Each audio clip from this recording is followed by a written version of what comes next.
বাড়িতে normal delivery করানোর কথা ভাবছেন? একটু থামুন, এই ভিডিওটি একবার মনোযোগ দিয়ে দেখুন।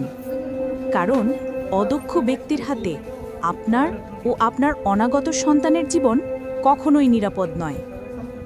বিয়ানীবাজার উপজেলার দাসগ্রামে এক মা বাড়িতে ডেলিভারি করান এক অদক্ষ ব্যক্তির মাধ্যমে। ডেলিভারির পর নবজাতকটি কোনো নড়াচড়া করছিল না, শ্বাস প্রশ্বাস বন্ধ। পরিবার দৌড়ে আসে আয়েশা হক হাসপাতালে। জরুরি বিভাগে শিশুটিকে পরীক্ষা করে দেখা যায় হার্টবিট নেই।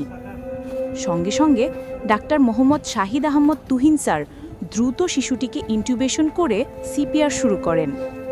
প্রায় 15 থেকে 20 মিনিটের নিরবিচ্ছিন্ন প্রচেষ্টার পর অবশেষে শিশুটির হার্টবিট ফিরে আসে।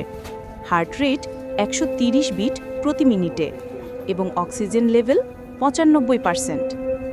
এরপর শিশুটিকে দ্রুত নিয়ে যাওয়া হয় এনআইসিইউ অর্থাৎ নিওনাটাল ইন্টেন্সিভ কেয়ার ইউনিটে, যেখানে তাকে নিবিড় পর্যবেক্ষণে রাখা হয়। এই ঘটনাটি আমাদের সবাইকে আবারও মনে করিয়ে দেয়, বাড়িতে ডেলিভারি করানো মানে জীবনের সাথে ঝুঁকি নেওয়া। একটি ছোট্ট সিদ্ধান্তই পারে জীবন বাঁচাতে। ডেলিভারি করুন হাসপাতালে, নিরাপদে রাখুন মা ও নবজাতককে।